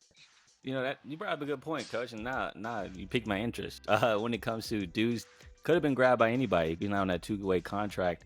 So I'm curious, was there ever a guy in your career so far that you're like, man, why hasn't the NBA team gave him the two-way contract before someone gets him? And next thing you know, he's off your roster because someone did get him. Has there ever been a situation like that with one of your players? Well, there's lots. Yeah, there's lots of situations like that. So, as a coach, obviously, you want to win games because you're a competitor at heart, but this league is about development. And, for me, the more guys that get signed, the better. And so, let's take like a Paul Watson, went for 44 points the other night. Yeah, just had 44, hit 9 threes. He fits the mold of a 3-and-D guy in the NBA. He has, NBA experience already. So, for him to get that opportunity, whether it's a 10-day contract or a two-way contract with another team, I would be nothing but happy for him. That's awesome. And while I have you here, I got to ask about Jabari for all of our Texas listeners. So where's his development like right now? Where you've seen the most growth out of him since you've had him on your roster? Yeah, Jabari is one, I think, of our success stories. So, early on, really kind of hit like a tough stretch with his health. Had to battle through a whole bunch of stuff. And then, we had roster movement. And so he kind of really had to start almost from zero once he got healthy. And another example of a guy that, rather than kind of coming in with, the world's against me kind of attitude, I think embraced the challenge and was going to show with the minutes that he got that he deserved more, and really kind of, worked his way up to where he is now, which is, a huge part of our team. So I'm really proud of his maturity and development through that. As a rookie, to kind of have to navigate that is not always easy, and he's handled it well. What do you feel like is the biggest struggle when it comes to transitioning from college to the G League? That's a good question. There's lots. I think first and foremost, it's just the game itself. Gotcha. The 3-point line's further away. Shot clock is, 24 seconds. The athletes are bigger and faster. It's just adjusting to that. Can take a little time. And then the G League itself is kind of the things we just were talking about. There's so much movement. And, some of these college guys, for some of them, they might have been in the college program for 4 years, right? So 6 now, one since system, COVID.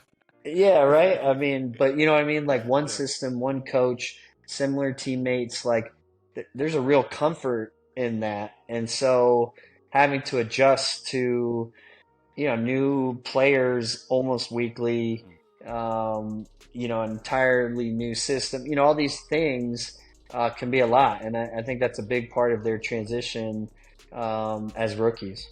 Yeah, I can imagine trying to get to know how a player plays, because that's all about the continuity on the court with 5 guys and knowing who's going to make the backdoor cut, who's going to be set up on the wing. You may get to know a guy, and then next thing you know, he's not on the roster. And now you got to get to know a whole new guy. So I can imagine how it is trying to figure out how people gel, even on your part, trying to figure out what rotations gel. I'm sure that's also a struggle at times, huh? Yeah, I mean, it really is. And that's kind of what I was alluding to before that with the All-Star break, where we did find that rhythm, and then, boom, All-Star break, and then roster movement. So we're kind of back in that world. And it also speaks volumes of like these players. And I remember talking with somebody about this in the NBA. There's not a lot of guys even in the NBA that can just go team to team and kill it. Mm-hmm. Like it's very few. And so all the things you talked about, right? Like a comfort level with teammates and having that chemistry and understanding how they play and all that, like, takes time.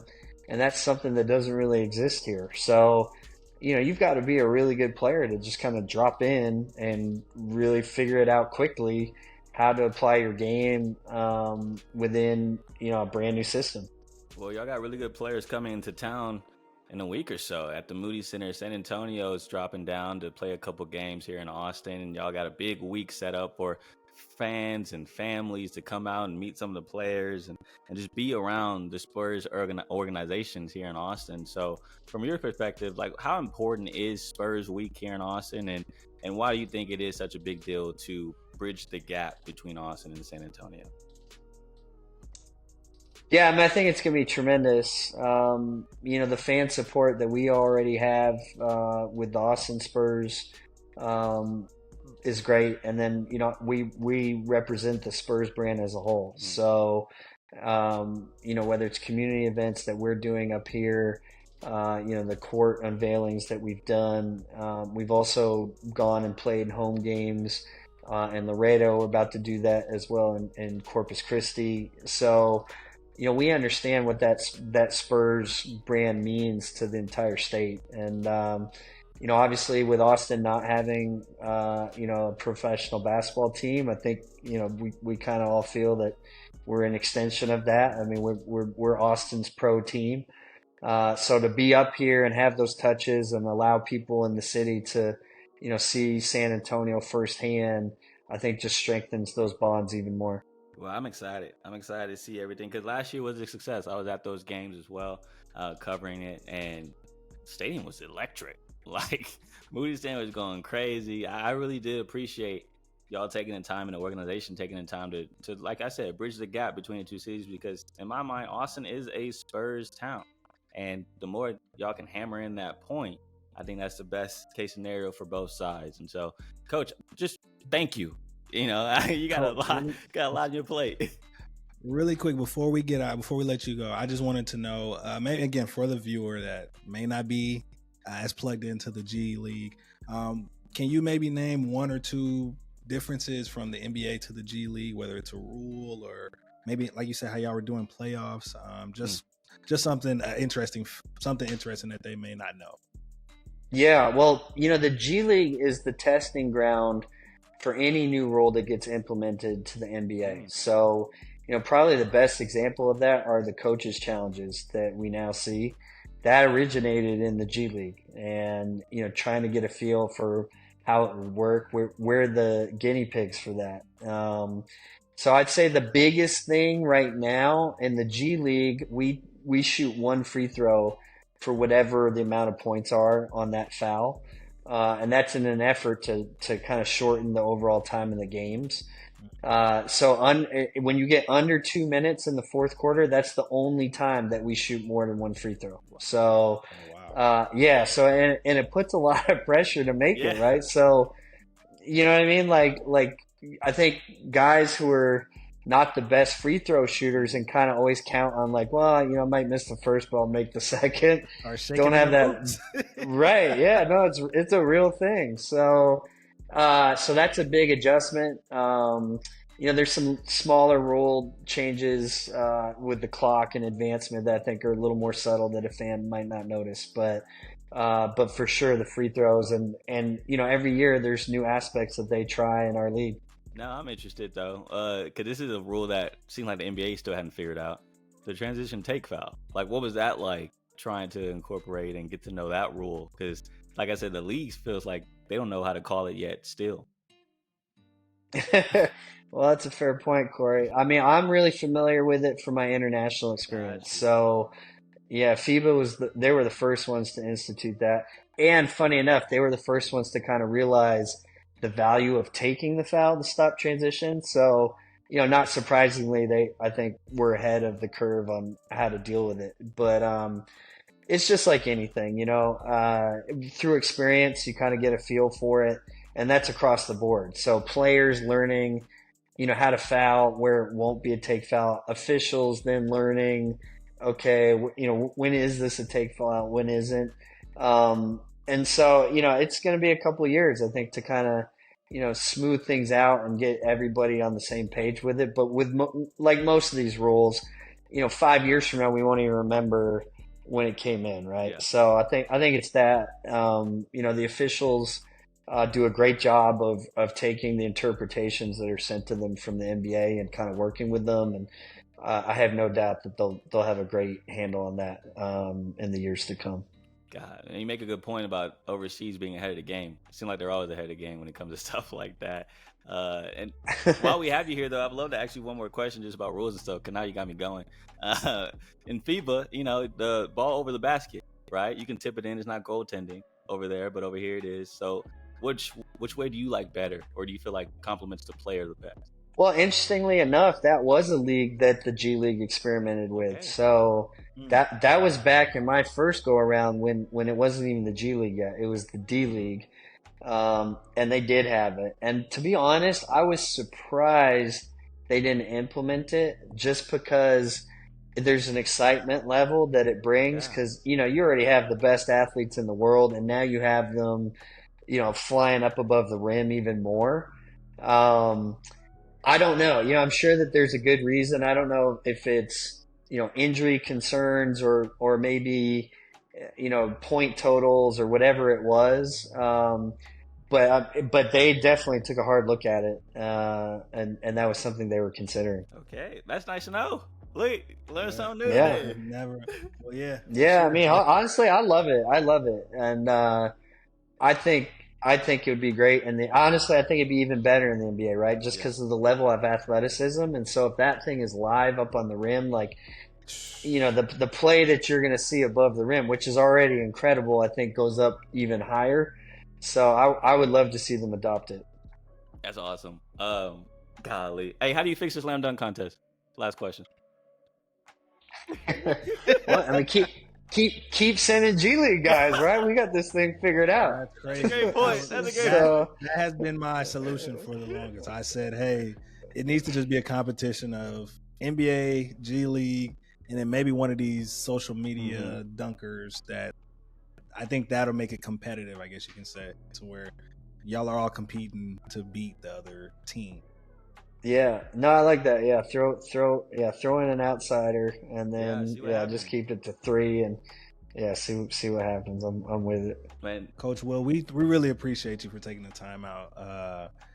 This was really great. Yeah. Corey, I did not expect this to be as good as it was. Coach Will, you have a lot of knowledge. I mean, if you don't know about his resume, he's been all over the world, and like I say, you can tell a person that loves basketball. And Coach Will, you are definitely one of the ones that wherever there's a basketball at, we can sure to be able to find you. So we definitely thank you for taking the time out to talk to Mose Knows. We really appreciate it.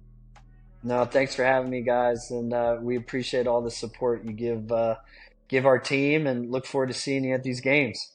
It was cool hearing his perspective about the whole injury stuff, Dion. Glad to know that he cares, about what people and what players say. So props to him. And I just want to say, like, people need to go out and watch the Austin Spurs play. When it comes to like bang for your buck, especially for families, man, you can get so close to the court for a price that's honestly ridiculous to have dudes that are about to be in the NBA or guys who are in the NBA and going back and forth on those two-way contracts. You can watch them right there in person, front and center. I think that's the best bang for your buck.